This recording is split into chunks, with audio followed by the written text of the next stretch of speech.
Okay, guys, you are literally not going to believe what I just learnt. We need to talk about fish. Yes, fish, but not just any fish. I'm talking about this specific weird canned nightmare called snoke. So I was having tea because I do that now. I live here. I'm basically a local, right? With my neighbor, let's call her Mrs. Higgins. She's this adorable 80-something-year-old lady who has lived in this same terraced house in London since before the dinosaurs, practically. And we were complaining about the weather because, let's be real, if you live in the UK, complaining about the weather is basically the national sport. It was raining, it was grey, the usual, and I made the mistake, the rookie American mistake of saying, wow, it is really cold today. Mrs. Higgins just looked at me. She gave me this look. You know the look? The "you sweet summer child, you know nothing of pain" look. And she goes, Olivia, darling, this is a tropical holiday compared to 1947. And then she dropped a history bomb on me that blew my mind. She told me about the winter of 1947, and the more I dug into this, the more I realized, how did I not know this? In the US, we learn about World War II, and then we skip to the Beatles, right? We miss this huge chunk of time where Britain almost literally froze to death. So get comfy, grab a hot drink. Seriously, you're going to want one, because we are doing a deep dive into the time the UK turned into an actual ice block. The government almost collapsed, and everyone had to eat that weird fish I mentioned. Let's set the scene, because context is everything. It's January 1947. World War II has been over for like a year and a half. In the US, the post-war boom is starting, right? We're building suburbs, we're buying cars, we're feeling victorious. But here in the UK, it was grim. I mean, totally bleak. The country was bankrupt. They had spent all their money fighting the Nazis. Cities were still bombed out. There were holes in the ground where buildings used to be. Everything was rationed. And when I say rationed, I don't mean, oh, I can't get my favorite brand of cereal. I mean, you had coupons for bread. You had coupons for tea. Mrs. Higgins told me that everyone was just tired. That's the word she used. Bone weary. They had survived 6 years of war, the Blitz, the V2 rockets, and they just wanted a break. They wanted a nice mild winter to recover. But Mother Nature? She woke up and chose violence. Here is the wildest part. It started as a fake-out. The beginning of January 1947 was actually super mild. People were walking around without coats. They were literally talking about how spring was coming early. It was like a cruel prank, because on January 23rd, the snow started falling in the south of England. And everyone was like, oh, how pretty, a little dusting. It did not stop for 55 days. Let that sink in. 55 days. Snow fell somewhere in the UK every single day from late January until March. Now, coming from the US, specifically if you're from the Midwest or the Northeast, you're probably thinking, okay, Olivia, it's snow. We have snow plows, we have salt trucks. What's the big deal? Here is the big deal. The UK is an island. It has a maritime climate. It is not built for minus 21 degrees Celsius. Oh yeah, did I mention it hit minus 21? That's like, what is that in freedom units? That's like minus 6 Fahrenheit. In England. My neighbor told me she woke up one morning and the inside of her bedroom window was covered in ice. Not frost, ice. Thick ice. And this is the thing that baffles my American brain. Central heating was not a thing. Most houses just had fireplaces. One fireplace in the living room. That's it. The bedrooms? Freezers. She said her mum used to put their clothes under the bed covers at night just so they wouldn't be frozen stiff in the morning. Can you imagine waking up and having to mentally prepare yourself just to put your feet on the floor? But the snow was just the beginning of the chaos. The real problem was the domino effect. And this is where it gets into like crazy logistical failure territory. Britain runs on coal. Or it used to. In 1947, coal was everything. It powered the electricity plants, it powered the gasworks, it powered the trains, and it was the only thing keeping people warm in those freezing houses. And here's the irony. Britain has tons of coal. It's literally under the ground. They had plenty of it, but they couldn't move it. The snowdrifts were so high, we're talking 20 feet deep in some places, that the trains couldn't run. The roads were impassable, so you had these coal mines in the north piling up with coal and power stations in London shutting down because they were empty. It's like having a refrigerator full of food, but the door is glued shut and you're starving. There was this guy, Emmanuel Shinewell. He was the Minister of Fuel and Power. Great name, right? Shinewell. Sounds like a villain in a Dickens novel. Anyway, he became public enemy number one. He had to go on the radio, which, by the way, people could barely listen to because the power was cut, and announced that electricity was being turned off for domestic users. This is the part that blew my mind. They had these blackout periods. You had no electricity from 9 a.m. to 12 p.m., and then again from 2 p.m. to 4 p.m. So imagine this. You are freezing cold. It's the middle of winter. The sun goes down at like 4 p.m. anyway, and the government just cuts the power. Mrs. Higgins said they used to sit in the kitchen with coats on indoors, huddled around a single candle. If you had gas, the pressure was so low that it was basically just a blue flicker. You couldn't boil a kettle, you couldn't cook a hot meal. And remember, this is right after the war. People were already rationing food. And now, because the trains couldn't move, the food couldn't get to the cities, vegetables were literally freezing into the ground. Farmers couldn't dig up potatoes because the ground was like concrete. They had to use pneumatic drills, like the ones construction workers use, just to get parsnips out of the earth. That is insane. There were stories of sheep farmers finding their entire flocks buried under snowdrifts. They'd find the sheep days later, breathing through little air holes in the snow, just waiting. Thousands of animals died. It was heartbreaking. But let's circle back to the Snoke. Because I promised you fish. So the government is panicking. People are hungry. There's no meat. There's no potatoes. So the Ministry of Food decides to import this fish from South Africa called snoke. It's a barracuda type fish. Now, in theory, protein is protein, right? But apparently this stuff was challenging. It was tough. It was oily. And it tasted, according to Mrs. Higgins, like salty rubber soaked in sadness. They tried to rebrand it. They put out recipes like snoke piquante to try and make it fancy. But nobody wanted it. It became this huge national joke. There were literally millions of cans of this stuff sitting in warehouses because even starving people were like, you know what? I'll just eat toast. It ended up mostly being sold as cat food years later. That gives you an idea of the vibe. But amidst all this misery, there was this weird, surreal beauty to it. I was talking to another friend of mine here. Let's call him Dave. Dave is younger, but his dad lived through it, and he told me that for the kids, it was the greatest time of their lives.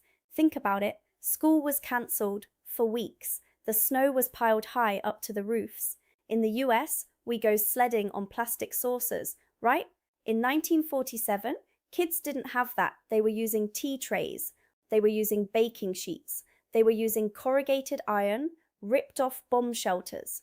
Dave told me his dad remembered sledding down the middle of the main roads because there were no cars. The cars were all buried. It was a playground. So you have this duality. The parents are terrified, wondering how they're going to keep the baby warm or cook dinner, and the kids are living in a Narnia wonderland. But let's talk about the psychological impact, because that's what really interests me. In the States, we have this idea of the British stiff upper lip, right? Keep calm and carry on. And sure, there was a lot of that. People helped each other. Neighbors shared coal. If someone had a hot meal, they invited the street. But there was also a lot of anger. People were furious at the government. They felt betrayed. They had won the war. They had sacrificed everything, and their reward was freezing to death in the dark. The Labour government at the time was trying to build the welfare state, the NHS, Social Security, all that good stuff. But this crisis nearly destroyed them. Shinwell, the coal guy, got death threats. He had to have police guards at his house. The newspapers were savage. And then, just when they thought it couldn't get any worse, the thaw happened. Now, in the US, when spring comes, we're like, yay, flowers. In 1947, spring was the second disaster. Imagine all that snow, 55 days of accumulation, millions of tons of water, frozen. And then, in mid-March, a warm front came in. It got warm fast. And then it started to rain. All that water had nowhere to go. The ground was still frozen solid, so it couldn't soak in. It just ran off the surface. Rivers burst their banks. We aren't talking about a few puddles. We are talking about biblical floods. The River Thames, the big famous one in London, it flooded so badly that people were rowing boats down the high streets of towns like Maidenhead and Windsor. There are these incredible photos, black and white, grainy, of policemen in rowboats delivering bread to people in second-story windows. Mrs. Higgins told me her aunt lived in the Fens. That's a flat, marshy area in the east, and their entire farmhouse was underwater. The water came in and ruined everything. The furniture, the carpets, the few precious things they had saved from the war. It was just sludge, stinking, cold, brown sludge. Can you imagine the morale hit? You survived the freeze, you survived the darkness, you think, okay, the sun is out, and then your house floods. It's devastating. I tried to look up the stats on this because I'm a nerd like that. The floods destroyed over 100,000 properties. It ruined crops right when they were needed most. It was an economic disaster that arguably hurt Britain more than some of the actual wartime bombings. It forced the UK to go to the US and ask for more money, more loans. It shifted the whole balance of power. Some historians say the winter of 47 is basically why Britain stopped being a superpower and the US took over, because they just couldn't afford it anymore. The cold literally froze the empire to death. But let's bring it back to the people, because that's who I'm thinking about when I walk down these London streets now. Every time I pass a fireplace in a pub, I think about 1947. I think about how precious that coal was. Every time I turn on a light switch, I think about the blackouts. There's this story Dave told me about the candle auctions. Apparently, candles became so scarce that people were bidding on them. A single candle could cost you a fortune, and people were making their own lamps out of ink bottles and shoelaces dipped in oil. It was survival mode, and yet the cinema stayed open. That's the most British thing ever. The theatres stayed open. People would walk through 5 feet of snow, sit in an unheated theatre, in their coats and gloves, just to watch a movie and escape for 2 hours. They huddled together for body heat. That is resilience. That is the definition of keep calm and carry on. Comparing this to my life, it's embarrassing. I panic if my Wi-Fi goes down for 10 minutes. I complain if the Uber takes 5 minutes instead of 3. We have it so easy. We have central heating, double glazing, supermarkets full of avocados from Peru in December. We don't know what cold is. My neighbor said something that really stuck with me.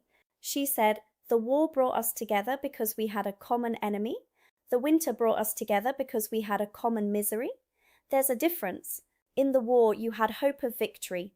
In the winter, you just had the cold. It was relentless. It didn't care who you were. It didn't care if you were rich or poor. The king, King George VI, was at Buckingham Palace, and even he was eating rations and sitting by a small electric heater. Although, let's be real, his palace was probably a bit draftier than a terraced house, but he still had servants, so I'm not crying too hard for him. But the point is, the system broke down for everyone, and it changed things. It changed how they built houses. After 47, the government realized, okay, maybe relying on a single coal fireplace isn't the best idea for the 20th century. It pushed forward the modernization of the grid. It pushed forward better insulation standards. In a weird way, the comfort I enjoy in my London apartment today is a direct result of the suffering of 1947. It also changed the national psyche. I feel like there's a reason British people are obsessed with the weather. It's not just small talk, it's trauma. They have generational trauma from 1947. Every time it snows here, and I mean like 1 inch of snow, the whole country shuts down. The trains stop, the schools close, and I used to laugh at it. I used to be like, oh, silly Brits, it's just a flurry. But now I get it. They remember. They remember when the trains stopped for 2 months. They remember when the lights went out. They are looking at that snow and thinking, is this it? Is this the return of the big freeze? So next time you're in the UK or you're talking to a British friend and they start moaning about the rain or the cold, don't roll your eyes. Just nod. Respect the history, because their grandparents survived something that would literally break me in about 24 hours. I mean, seriously, could you do it? Could you go 55 days without heat, with no electricity for half the day, eating canned barracuda and sleeping in your winter coat? I couldn't. I would tap out. I would be on the first boat to, well, anywhere, but they couldn't leave. They just had to endure. And that's the word, endure. It's such a British word. It's not flashy. It's not exciting. It's just getting on with it. I think that's why I love living here, despite the grey skies. There is a toughness underneath the politeness. You scratch the surface of a little old lady like Mrs. Higgins, and you find a survivor who laughed in the face of minus 21 degrees. Also, fun fact I found while researching, did you know that because of the paper shortage during the freeze, newspapers had to shrink? They went down to like 4 pages. Imagine that, no celebrity gossip, no crossword, just the essential news. It's still cold. We have no coal. Good luck. And the beer. I almost forgot the beer. The pubs started running out of beer because the breweries couldn't get the coal to brew it, and the trucks couldn't deliver it. That, my friends, is when you know a crisis is real in England. When the pubs run dry, it's the apocalypse. But they made it through. The thaw came, the floods receded. The sun eventually came back. The Labour government took a beating, but the welfare state survived. The NHS was born just a year later, in 1948, so out of that freezing darkness came one of the best things Britain has. Maybe that's the lesson. You have to freeze before you can build something warm. Okay, that was cheesy, I'm sorry, but really, looking back at 1947, from the perspective of a young American in 2024, it feels like a different planet. It feels like a movie script, but it was real life for millions of people. So here is my challenge to you. If you have older relatives, ask them about the winters of their childhood. You might not get a story about a 55-day blizzard and snook peak one, but you'll find out something amazing about how they lived. We are so disconnected from the elements now. We live in climate-controlled boxes. They lived in the world, and the world is a tough place. I'm gonna go bring Mrs. Higgins some biscuits. Proper ones. Chocolate digestives. Not snock. Never snock. She deserves it. And to all my British friends watching this, I salute you. Your ancestors were made of steel and wool. Lots and lots of wool. Stay warm, guys, and seriously appreciate your central heating tonight. Go give your radiator a hug. I'm not even kidding. Until next time, this is Olivia, signing off from a very rainy, but thankfully not frozen London. Wait, I'm not done yet. I want to circle back to one more thing about the Blitz spirit versus the freeze spirit, because I think this is fascinating. I was reading these old diaries from the Mass Observation Archive, which is this super cool project where regular people just wrote down their day-to-day lives, and the difference in tone between 1940 and 1947 is wild. In 1940, people were scared, but they were adrenaline-fueled. They were fighting for their lives. In 1947, they were just depressed. There's this one entry from a woman in Birmingham. She writes about how she dropped a bottle of milk on the icy pavement, and in 1947, milk was rationed. That bottle was precious, and she just sat down on the ice and cried. She didn't cry when the bombs fell, but she cried over spilt milk. Because it wasn't just milk, it was the last straw. It was the cold seeping into her bones and making everything feel impossible. It makes you realize how fragile civilization is, right? We think we're so advanced with our iPhones and our EVs, but take away the power for a week, drop the temperature by 20 degrees, and cover the roads in snow, and we are basically back in the Dark Ages. We are just 3 missed meals and 1 cold night away from chaos. That's what 1947 showed. The veneer of civilization is thin. It relies on trucks moving, on power flowing, on pipes not bursting. When those things stop, humanity gets tested. And you know what? The Brits passed the test. They grumbled. Oh, they complained. The complaining was legendary.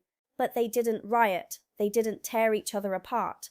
They queued. They waited in line for hours for a bag of coal or a loaf of bread, shivering, but they stood in line. That is profound order in the midst of chaos. Although there were some close calls, there were reports of people raiding coal trains, just swarming onto the tracks and throwing coal off the wagons to their families. Can you blame them? If my family was freezing, I'd be pirating coal too. I'd be Jack Sparrow of the railways. But mostly, it was quiet suffering. It was the sound of shovels scraping on ice. It was the sound of people coughing in damp rooms. It's interesting to think about how this affected the architecture too. Have you seen those prefab houses in the UK? The little bungalows? A lot of those were put up right after the war. They were meant to be temporary, but people loved them because they had, wait for it, heating. They had indoor bathrooms. To a population that had just frozen through 1947, a tin box with a heater was a palace. So yeah, The legacy of that winter is everywhere. It's in the buildings, it's in the politics, it's in the memories of the old folks. I wonder what our 1,947 inches will be. What story will we tell our grandkids where they look at us like we're aliens? Oh, Grandma, tell us about the time the internet went down for an hour, and we'll have that 1,000-yard stare like, you weren't there, man. You don't know. Anyway, I've rambled enough. I really hope this gives you a new perspective on the UK. It's not just tea and the royals, it's a rock in the North Atlantic that sometimes tries to kill everyone who lives on it. And the fact that they are still here, still drinking tea, and still making jokes, that is the ultimate victory. Okay, hold on. One last funny anecdote I forgot to mention. My friend Dave, the one with the dad, he told me that during the freeze, the clock at Big Ben actually froze. The mechanism got so cold it stopped working properly. Can you imagine the symbol of time in London, the heartbeat of the city, just gave up? It was like, nope, too cold, I'm out. Even time stopped in 1947. And the birds. I know, sad topic, but hear me out. The birds were so desperate they were coming into people's kitchens, robins and sparrows just flying in through open windows looking for warmth. People were sharing their rations, their tiny crumbs of bread, with the birds. In the middle of starving, they fed the birds. That is the most British thing I have ever heard. I may be freezing, but we must look after the wildlife. It's those little details that get me, the humanity in the freezer. Okay, seriously, I'm done now. I need to go turn my thermostat up to 75 just to prove I can. Bye.